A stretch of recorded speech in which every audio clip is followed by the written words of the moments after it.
Na mwezi huu tumeweza kufundishwa kuhusu imani. Mwezi wa pili tuliweza kuwa na mafundisho juu ya ubatizo. Ambao mnakumbuka tuliweza kufundishwa vizuri na mwalimu wetu aina za ubatizo, na ikawa kuna aina moja ya ubatizo wa Roho Mtakatifu. Bwana Yesu asifiwe. Na ndiposa nilipokuwa naendelea kujiandaa nikiuliza Mungu, leo nitanena nini na watu wako, ikawa bado ninasifiwe. Kwa hivyo wakati huu kwa kipindi kifupi tu tunaenda kujifundisha huduma ya Roho Mtakatifu na jinsi tunavyoelewa Roho Mtakatifu ni mmoja. Katika kitabu cha Mwanzo, Genesis 1:2, Mwanzo 1:2, tunakumbuka na tunajua Roho wa Mungu alikuwa yuko kutoka pale mwanzo na alikuwa ametulia juu ya bahari, kumaanisha Roho wa Mungu alikuwa pale mwanzo kabla ya ulimwengu haujaumbwa. Na ndiposa tunaona wakati imefika Mungu anataka kuumba mwanadamu, anasema tumuumbe, kumaanisha hakuwa peke yake, tukamuumbe mwanadamu, kumaanisha kulikuwa na ushirikiano wa Baba, Mwana na Roho Mtakatifu. Kwa hivyo tukiwa katika kazi ya Bwana wa Kristo ambao tumeokoka, kila wakati tunaendelea kunyenyea kuhusu Roho Mtakatifu, kuhusu Roho wa Bwana. Lakini huyo Roho wa Bwana, kazi ambayo anatakana kuwa anafanya ndani ya maisha yetu, kazi ambayo anatakana kuwa anafanya katika huduma ya Bwana inaonekana. Bwana Yesu asifiwe. Ndio tunataka kwa saa hii tukajifundishe, tukaelewe undani kidogo kuhusu Roho Mtakatifu. Na nitaanza kwa kusoma kitabu cha John 16, Yohana 16 mlango wa 7. Yohana 16 mlango wa 7.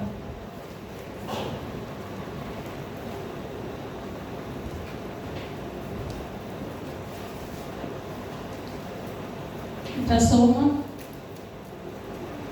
Lakini nawaambia kweli, yafaa mimi niondoke, kwa kuwa nisipoondoka huyu msaidizi hatakuja kwenu, lakini nikienda nitamtuma kwenu.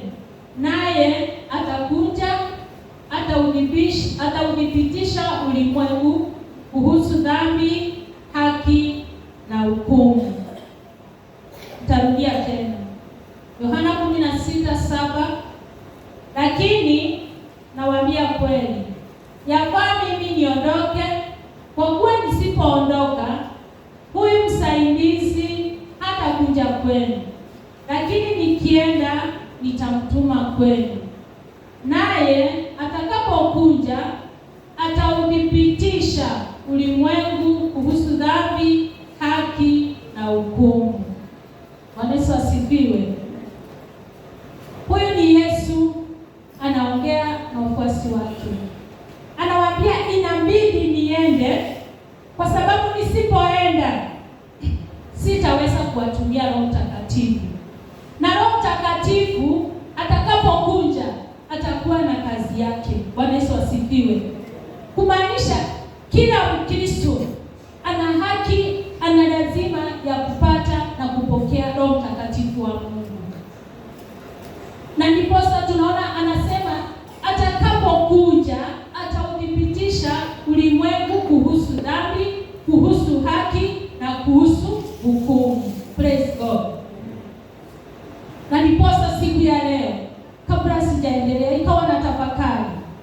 Maana tunasikia kuna kupokea Roho wa Bwana, Roho Mtakatifu, na kuna kujazwa Roho Mtakatifu.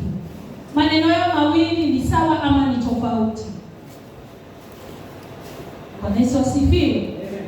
Kwa sababu tunapoelewa sasa, kutoka hapo hata tukitembea, utakuwa unaelewa nimepokea Roho Mtakatifu ama nimejazwa Roho Mtakatifu. Bwana Yesu asifiwe. Kuna tofauti ya kupokea na kujazwa. tofauti ni gani? Yesu asifiwe. Na nitachukua muda mfupi tu. Maanake huwa tunasema Roho Mtakatifu, tunaongea juu ya Roho Mtakatifu. Unapokea Roho Mtakatifu wakati gani? Unajazwa na Roho Mtakatifu wakati gani? Nani anaweza tuambia? Yesu asifiwe. Sisi ni kitu tunaimba kila siku. Yes. Mwalimu tuambie wao ndio litufundisha.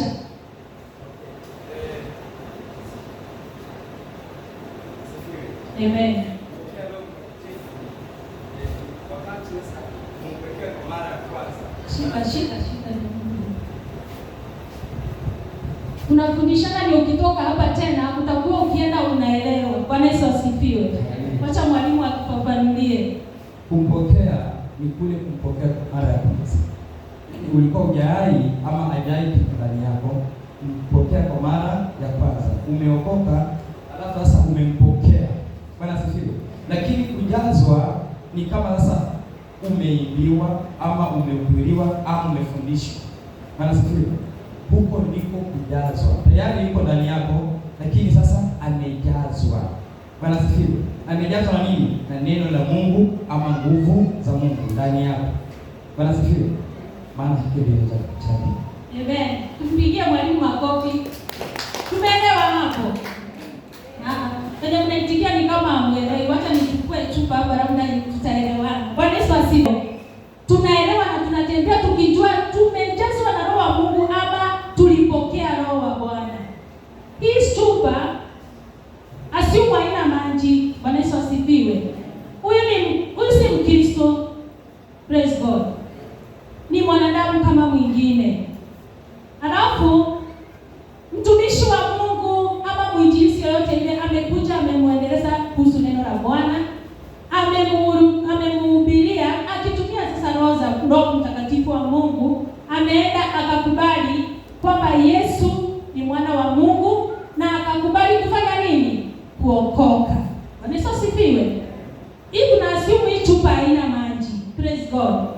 Kwa hivyo wakati huyu mwanadamu ameombewa, ameokoka, anapokea Roho Mtakatifu.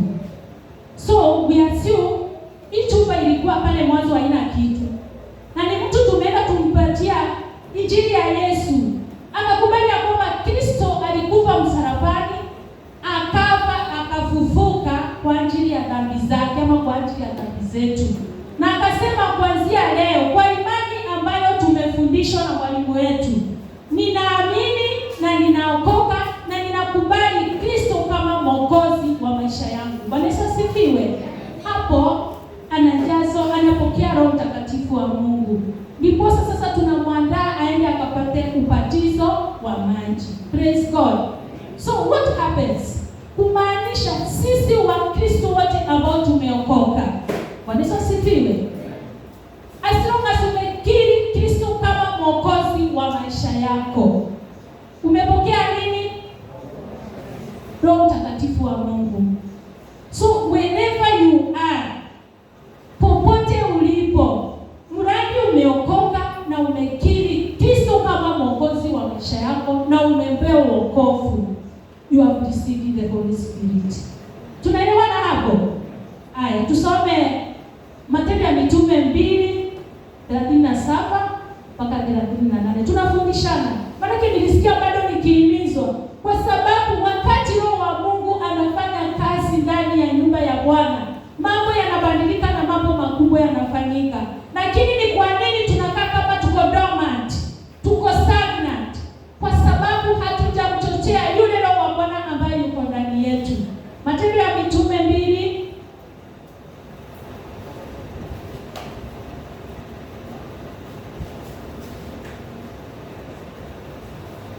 mlango wa 37 hadi 38. Kama nianzie hapo 36. Kwa hiyo Waisraeli wote wajue jambo hili kwa uhakika kwamba Mungu amemfanya huyu Yesu ambaye ninyi mlimsulubisha kuwa Bwana na Kristo. Watu waliposikia maneno haya yakawachoma mioyoni yao, wakawauliza Petro na wale mitume wengine, ndugu zetu, tufanye nini?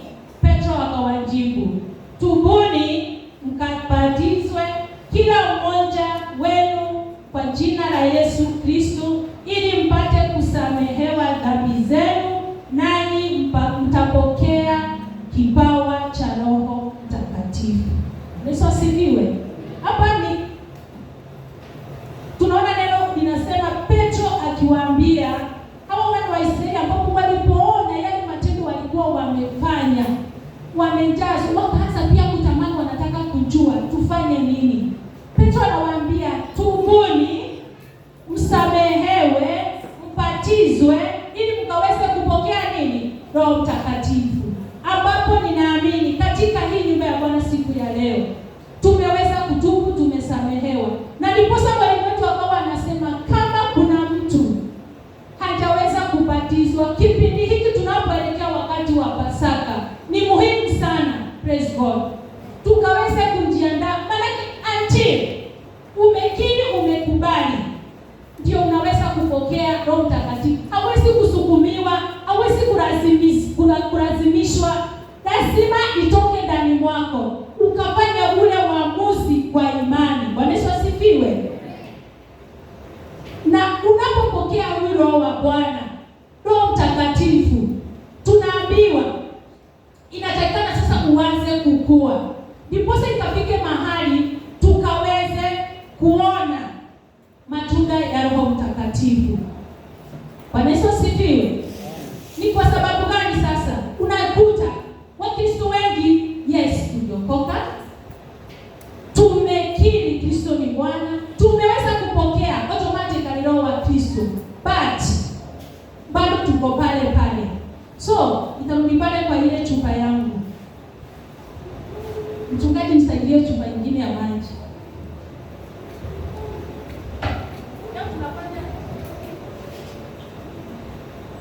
Leo tunahubiri na CBC. Bwana Yesu asifiwe. Sasa tuko na huyu Kristo wetu hapa ambaye ameokoka na ameweza kubatizwa na ana Roho Mtakatifu wa Mungu. Kutakuwa na aina mbili za Wakristo katika nyumba ya Bwana. Bwana Yesu asifiwe. Kuna yule aliokoka na akatulia because yeye ni Mkristo. Aende kanisani, ahubiriwe neno, basi. Akishatoka kule mlango ni tofauti. Bwana Yesu asifiwe. So it means Roho Mtakatifu sawa ako ndani yake, lakini hakuna kazi anafanya. Ama tutaona anaendelea kudidimizwa na yale matendo huyu Mkristo anafanya. Bwana Yesu asifiwe. Lakini we have another Christian ambaye sasa ameokoka, ako na kiu cha kuweza kumwelewa huyu Mungu sana.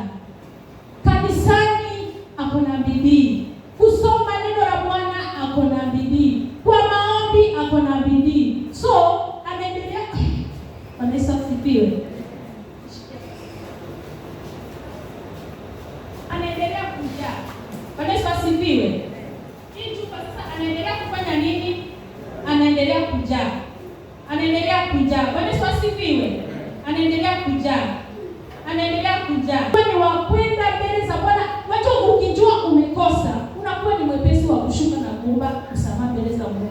Ndio yule Roho Mtakatifu ambaye ako ndani yako asiweze kufinyika. Bwana Yesu asifiwe. It reaches a point sasa unapata Roho alianza kufanya nini?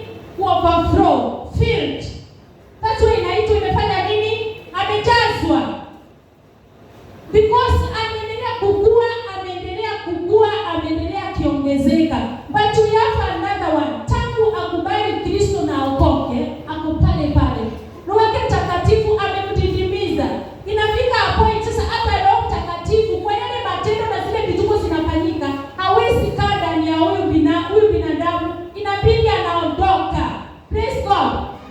Na akiondoka, nature does not allow vacuum. Yaani kumaanisha anapoondoka kwa huyu mwanadamu, lazima kuna kitu kingine kitachukua nafasi. Praise God. Mnafikiri shetani. Roho wa nini? Wa shetani. Bwana Yesu asifiwe. So, siku ya leo ndio maana tunajifundisha kuhusu Roho Mtakatifu. Kulingana na vile tumeweza kuelewa pale. Tukiwa Wakristo katika nyumba ya Bwana, ni nini imefanya mpaka ikawa matunda ya Roho Mtakatifu haijidhihirishi ndani ya nyumba ya Bwana? Bwana Yesu asifiwe. Ukisikia matunda ya Roho katika kitabu cha Wagalatia 5 yameweza kunakiliwa pale. Galatians chapter 5, soma kutoka hapo 22 hapo. Yamenakiliwa yote. Matunda hupatikana wakati gani? Praise God. Si mti kama ni mti unapanda, unapalilia, unakuwa until umefika mahali sasa unaleta nini? Matunda. Kwa hivyo you don't expect matunda ipatikane mara moja tu mpaka iwe umegharamika kama mkulima. Bwana Yesu asifiwe. The same thing happens with us as Christians. Tunapookoka, tuko katika nyumba ya Bwana. Ni bidii gani tunafanya ili Roho Mtakatifu aliye ndani mwetu akaweze kuongezeka, akaweze kutujaza mpaka ifike wakati sasa is an overflow of the Holy Spirit. Na wakati kuna hiyo overflow, we are filled with the Holy Spirit, mambo yanaendelea kufanyika katika nyumba ya Bwana na maisha ya Mkristo. Praise God. Wakati mwingi tumeweza kuhuzunisha Roho wa Bwana. Bwana Yesu asifiwe. Na ndiposa unapata however much tunataka, however much tunang'ang'ana, lakini matunda ya Roho Mtakatifu haipatikani ndani mwetu. Wacha tukatone kitabu cha Waefeso 4:30-31 tuone inatuambia nini. Ephesians, Waefeso 4.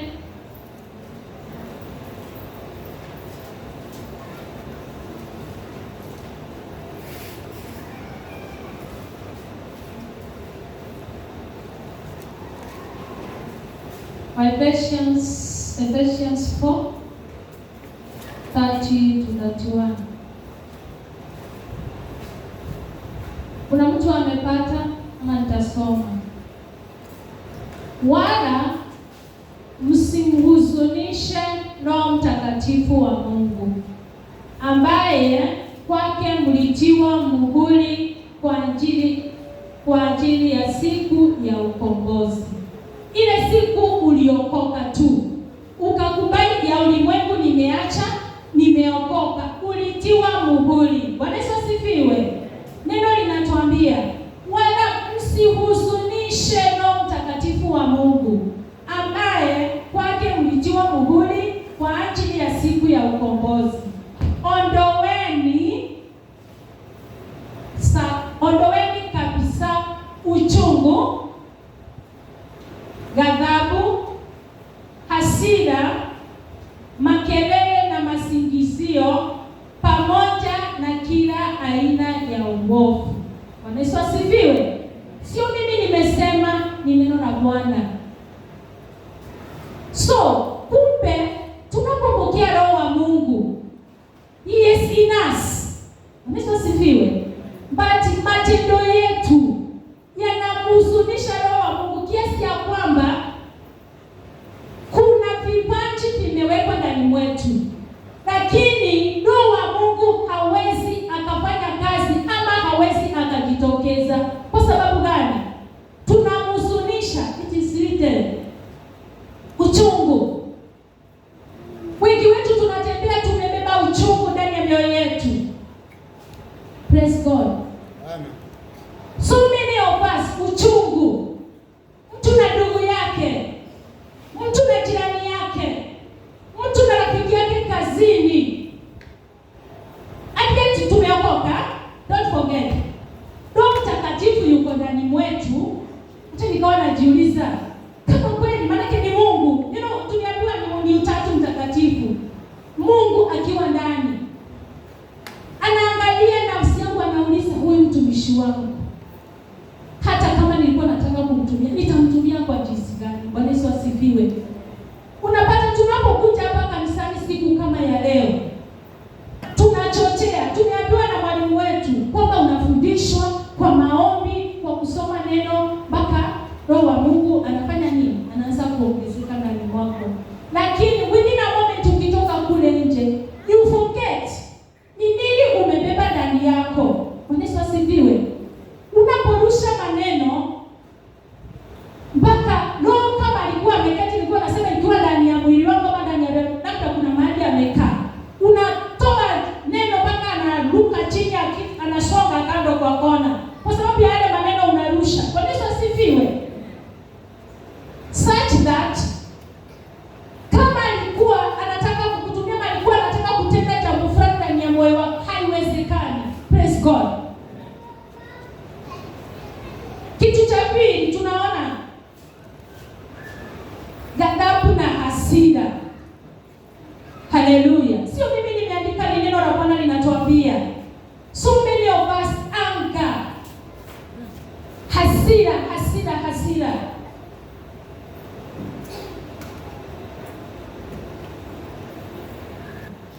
Kuna wakati ilikuwa hasira zikinipanda. Hata inango wakati nilikuwa sijaokoka, na kama nilikuwa nimeokoka nilikuwa nafikiri sasa nitaka alikuwa ametulia kiasi. Praise God. Nitakwambia neno mtaikumbuka miaka 10 inayokuja. Yes. Yaani nataka ile kitu tu, I want to feel it. Uisikie hata mimi naweza nikakurushia. You feel it. Ukitaka unasikia yes. Twende nani? Bwana Yesu asifiwe. It is happening to us. Katika nyumba ya Bwana, Bwana Yesu asifiwe. Inafanyika. Na ndiposa hata tukang'ang'ana namna gani, Mungu anachukulia kiwa juu. Vipaji vinaenea. Bwana Yesu asifiwe. Who do I use in Jesus is the Lord and faith ministry. Nataka manabii, nataka mitume, nataka wainjilisti na wako. Because wakati Mungu anasimamisha huduma, it has to be a complete ministry. Bwana Yesu asifiwe. Kwa sababu we were commissioned. Twende tukafanye kazi ya Mungu. Si kuja na kuimba tu. We are supposed to go and look for the souls outside there. Tunaambiwa ya kwamba mafuno ni mengi, lakini wakulima ni nini? Ni wachache. So when we are here with a mission to go and look for those who are lost. Bwana Yesu asifiwe. But huwezi fanya hivyo pasipo nguvu za Roho Mtakatifu. Kuna kosi nilikuwa nafanya inaitwa apologetics. Bwana Yesu asifiwe. If we are to go and look for those people outside there, utakutana nao watakuchallenge.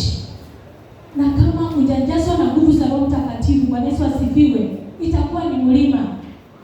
Mtu anakuuliza kama kweli Mungu anaishi, kwa nini anakubali uovu? Na kama kweli Mungu yuko, kwa nini anakubali ifanyike? Na ufikiria umeenda sasa kuvuna mafuno Because wale wako kule nje wanatakikana tuwafune, tuwalete katika nyumba ya Bwana. Ndio wakaweze na wao kuwa mitume, waende pia wakavune wengine, nyumba ya Bwana ikaweze kukua. Bwana Yesu asifiwe. But it cannot happen until Roho Mtakatifu anafanya kazi ndani ya watu wake. Haleluya. That's why nataka siku ya leo tukitoka hapa tujiulize na tujichunguze ndani ya ujiulize, mimi nilipokea Roho Mtakatifu anafanya kazi ndani mwangu, ama nimejazwa na Roho ambaye anaendelea kufanya kazi ndani mwangu, ama nilipokea Roho na nikatosheka.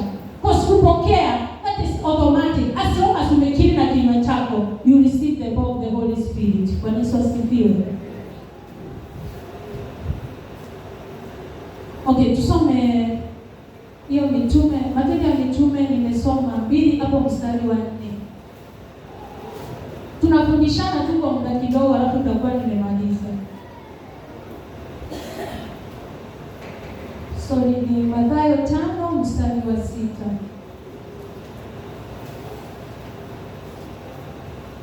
Mathayo 5 mstari wa 6.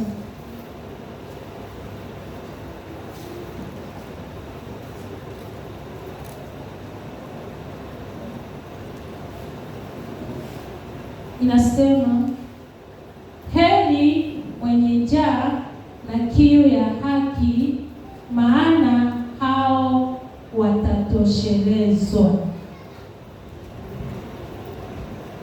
Heri wenye njaa na kiu ya haki, maana hao watatoshelezwa. Hii ni njia moja sasa tunaona unapookoka na uko katika nyumba ya Bwana, uko na kiu, uko na njaa ya neno la Bwana, kwa sababu neno linatuambia ukiwa na hicho kiu, ukiwa na hiyo njaa, utatosheleshwa. Praise God.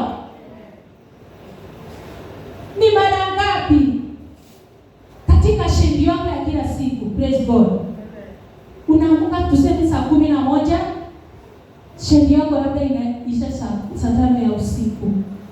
Kama Mkristo ambao umeokoka, ukiwa uko na kiu na njaa ya haki na njaa ya kumjua Mungu na njaa ya kujazwa na neno la Bwana, ile kalenda yako ya siku umeipanga namna gani? Utapata mwingine akiamka ana mwikilia anashuka kimoja, kuna yule ako jikoni anaenda kubandika chai, kuna yule mwingine anaruka ako bafuni anaenda kuoga, kuna mwingine kama ni wamuda amechukua jacket amevaa kwa mabega. Bwana Yesu asifiwe. Hivyo ndio kalenda wengine iko. So by the time umetoka kwa nyumba, program za siku zianze kurani. Unajua ukishatoka kwa hiyo nyumba, hata nafasi nyingine ya kupata kukapiga magoti ngombe kwa ni ngumu sana. Praise God. But kama ni Mkristo uko na kiu na uko na haja, kila siku ukiamka unataka ukamtangulize Bwana katika mambo yako. Praise God. Unasema leo nikiamka ni first 5 ama 10 minutes ninaweka kusoma neno la Bwana. After nimesoma dakika 5 tu ninaingia katika maombi kidogo, hata kama hutamuabudu. Mchana ikiwa ni wakati saa ile umetoka break kidogo ya chakula ama uko katika kazi yako uko mahali pale, umepanga vipi, umempatia Mungu nafasi gani? Ama ni Sunday peke yake? Praise God. Jumapili tukiachana hapa tukisema amani ya Bwana, tena tutakutana hapa wakati wa President worship. Honestly, hata kama ni nini, hakuna wakati roho wa Mungu atakuwa na nafasi kubwa ndani yako. Ni ya kuchochewa. Tunaambiwa mwenye kiu. Kiu ni nini? Kiu si, yani ukiwa na kila kitu unatamani until umepata ndio unasikia umetosheka. Bwana Yesu asifiwe. The same thing. Unaambia Mungu, natamani ukanijaze na Roho wako Mtakatifu. Natamani ukanitumikie. Natamani, yani mpaka Mungu akiwa mbinguni anaona hiyo desire kutoka ndani mwako. But for us, wengine ni routine. As long as nimeingia kanisani, tumefundishwa, ibada imeisha, nimerudi nyumbani, nitangoja Jumapili. Mchungaji anatuombea, mwalimu anatuombea. No. Bwana Yesu asifiwe. Roho Mtakatifu ako ndani ya kila mtu. Na ni jukumu la kila mmoja wetu. Uchochee huyo roho aliye ndani mwako. Akafanye kazi ndiposa ile karama Mungu ameweza kuiweka ndani wako ikaonekane. Bwana Yesu asifiwe. But if we sit tukingoja na tukitulia comfort zone, tutakuwa tunaona mambo makubwa ya ajabu inafanyika. Tunajiuliza maswali, what is happening? But hakuna Roho Mtakatifu wawili, hakuna Roho Mtakatifu wa kanisa yenye iko Kibarani, hakuna Roho Mtakatifu wa kanisa yenye iko Magongo, hakuna Roho Mtakatifu wa kanisa yenye iko Nairobi. It is the same Spirit of God. Bwana Yesu asifiwe. But venye unachochea, that's what matters. Hallelujah. So, kanisa, it's a challenge to us today. And it's a big also challenge to me. Manake itafika siku tumeambiwa kabisa, neno linatuambia huyo Roho atapokuja ndani mwetu atatufunulia pale tumeweza kusoma. Kumbe kuna siri nyingi ambazo tumezikalia, hatujapata revelation. Not that the Lord is not willing to reveal to us, but we have become lazy. Bwana Yesu asifiwe. Mambo mengine yanafanyika ambayo tungekuwa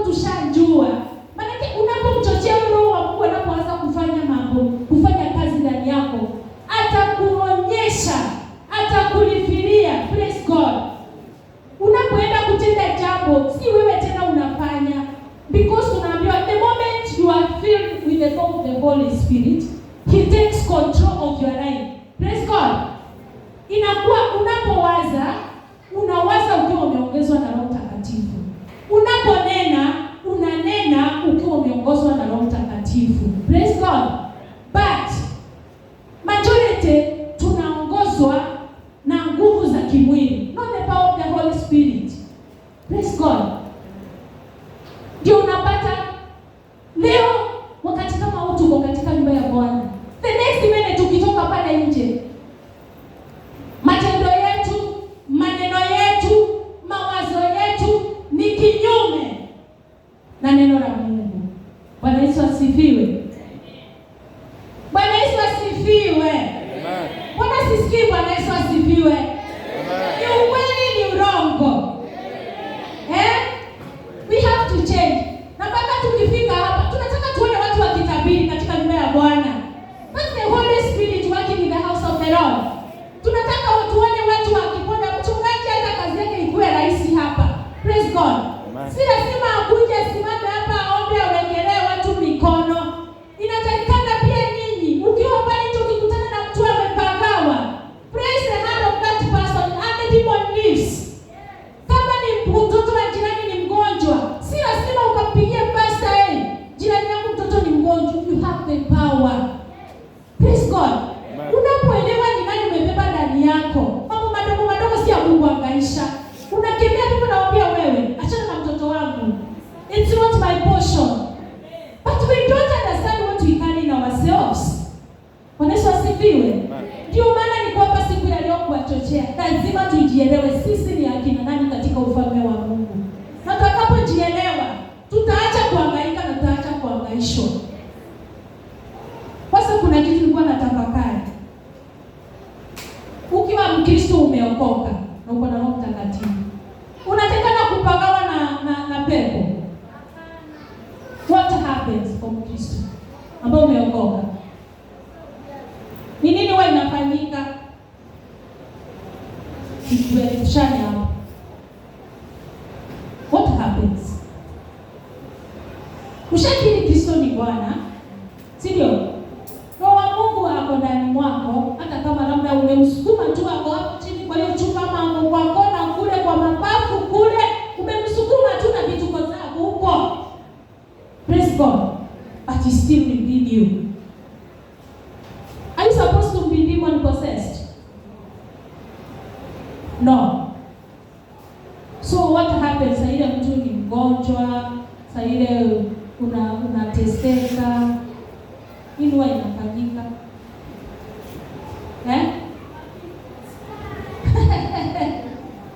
Bwana Yesu asifiwe. Ni mapito. Tusome Wakorintho wa kwanza tuone.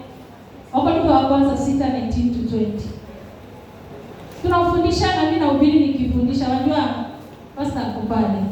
Praise God. First Corinthians 6:19-20.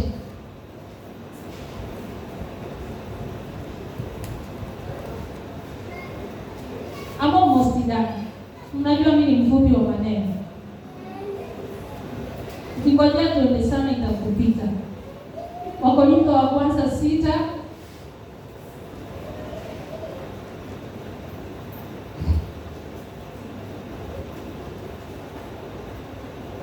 kama hiyo 6:19. Je, hamjui ya kwamba miili yenu ni hekalu la Roho Mtakatifu akaaye ndani mwenu, ambaye mmepewa na Mungu? Ninyi si mali yenu wenyewe, kwa maana mmenunuliwa kwa gharama. Kwa hiyo mtukuzeni Mungu katika miili yenu. Praise God. So tunaona kama umeokoka na Roho Mtakatifu ako ndani yako, you become the temple of the Holy Spirit. Kwa hivyo hakuna vile pepo itaweza kukaa ndani mwako na ukiwa uko na Roho Mtakatifu. Hiyo mtu asikuchallenge anytime. Praise God. As long as you are saved and you love Jesus Christ as your Lord and Savior and the Holy Spirit dwells in you, hakuna vile utapagawa na pepo. Huyo mtu anatakikana aombewe toba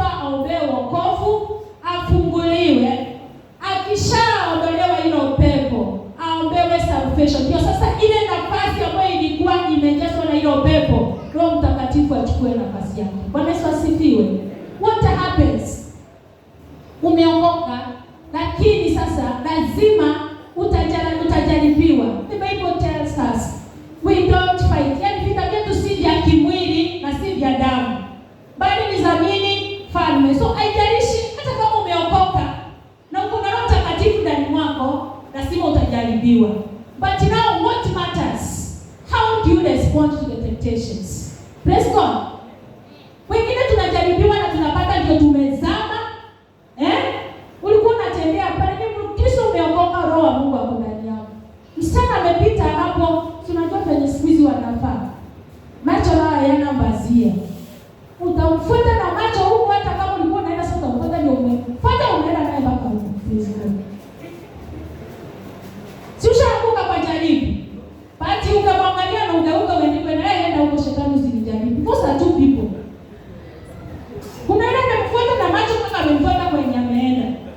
Na kuna yule amemfuata na akajifanya kama anaangalia akageuka kando. Those are two people, they were tempted by the same person. But the action zilikuwa nini? Tofauti. So it doesn't mean kwa sababu kuna Roho Mtakatifu ndani mwako hautajaribiwa. Paulo anasema niko na mwiba ndani mwangu. Na Paulo amejazwa na Roho, anafanya kazi ya Mungu. So temptations will come. Regardless of whether you have the Holy Spirit in you, but how you handle them. Na ndiposa tunaambiwa unaendelea kuomba, unaendelea kusoma neno la Bwana, the moment you are filled, inafika pale mpaka shetani anasema huyu, this is a wrong zone. Biblia inatuambia resist the devil and the devil will flee from you. Wanaweza sifiwe. But how resistant are we? You cannot be resistant kama hausomi neno la Mungu. Maana sasa hivi inabidi umkemee kwa neno lake. Hata Yesu alishinda majaribu kwa nini? Kwa neno, na alimkemea shetani kwa neno. But some of us haujui hata basi moja unaweza ukachallenge shetani nayo. And still you umeokoka na umejazwa na Roho wa Mungu. Praise God. So, we are being challenged today. Siku ya leo ukiwa katika nyumba ya Bwana, hebu jiulize, nilipokea Roho wa Bwana na nikanyamaza? Niko na kiu, naendelea kumtafuta nikimwambia Mungu nijaze, niongezee, niinue, natamani kufanana nao, natamani kujazwa na wewe. Ukiona dada fulani ameinuliwa, usiwe na wivu wa kuona ameinuliwa. Kuwa na wivu nao wa kutaka kuinuliwa kufike kiwango chake. Praise God. And I'm telling you, wakati matunda ya Roho Mtakatifu yataanza kuonekana katika nyumba ya Bwana, hakika Mungu mwenyewe ataanza kuachilia kibali chake kwa njia hiyo ajabu. Because anajua these people ile level wamefika. Even when I release these blessings, hawataniaibisha. Bwana asifiwe. But kuna wengine ikiachiliwa siku ya leo, kiburi kinainuka. Bwana asifiwe. Because haujafika ile roho, ile level ya kustahimili. Hujampa nafasi Roho wa Mungu atake control.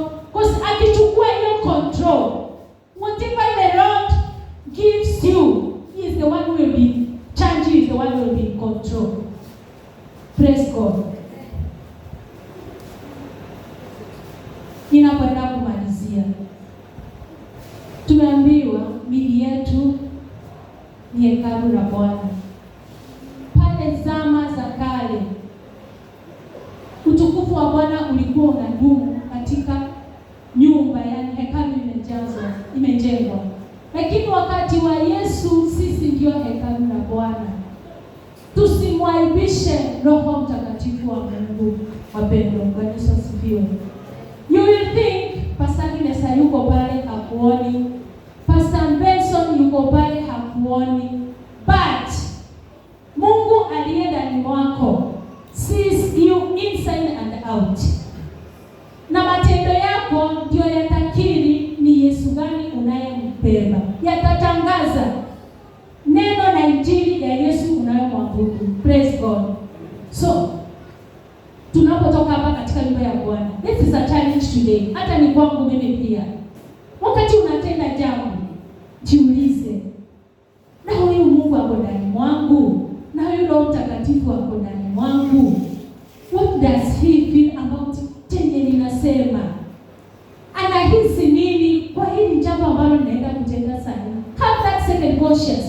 Wakati niliokoka, ni somebody living in me. Na si mtu, ni Mungu mwenye tunaabudu. Usifikirie unapopiga magoti kuna yule wa juu na yule wa ndani. It is one God. So whatever you do, whatever